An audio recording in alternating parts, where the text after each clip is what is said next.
দেখি আল্লাহর কোনো নেক বান্দা পাওয়া যায় কিনা। এই যুবক দাঁড়াও। জি বলেন। এই নাও, এটা হচ্ছে জায়নামাজের টুপি আর এটা হচ্ছে টাকার গাছ, যে গাছে সবসময় টাকা ধরে। এই দুইটা থেকে তুমি কোনটা নিবে? কি গাছে আবার টাকা ধরে নাকি? বিশ্বাস না হলে এখানে দেখো। আরে আসলেই তো হুজুর, আমি টাকার গাছ নিব। মূর্খ বালক। এই যুবক দাঁড়াও। জি হুজুর বলেন। এই নাও জায়নামাজের টুপি, যেটা দিয়ে তুমি আল্লাহর সাথে জুড়ে যেতে পারবে, আর এটা হচ্ছে টাকার গাছ, যেটা দিয়ে তুমি আজীবন আয়েশ করে চলতে পারবে। এই দুইটা থেকে তুমি কোনটা নিবে? আরে কি কোন, আপনি কি পাগল হইছেন? টাকার আবার গাছ হয় নাকি?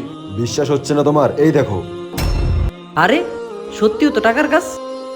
না না, তাইলে আমার ইমান নষ্ট হয়ে যাবে। আমি জায়নামাজের টুপি নিমু। কিন্তু বালক, তুমি এই জায়নামাজের টুপি কেন বেছে নিলে? হুজুর, জায়নামাজের টুপি দিয়ে আমি নামাজ পড়বো, আর নামাজ হচ্ছে আমাদের নবীজির চোখের মণি। এই টাকার গাছ দিয়ে আমি দুনিয়াতে সুখ করতে পারবো, কিন্তু আখেরাতে আমার জন্য দুযুগ অপেক্ষা করতেছে। এই জায়নামাজের টুপি দিয়ে যদি আমি নামাজ পড়ি, তাহলে আখেরাতে আমার জন্য ভালো কিছু অপেক্ষা করতেছে। বাহ, আমি তোমার ইমানদারি দেখে অনেক খুশি হয়েছি। এই নাও, এই টাকার গাছটাও তুমি রেখে দাও। ভিডিও ভালো লাগলে সাবস্ক্রাইব করবেন।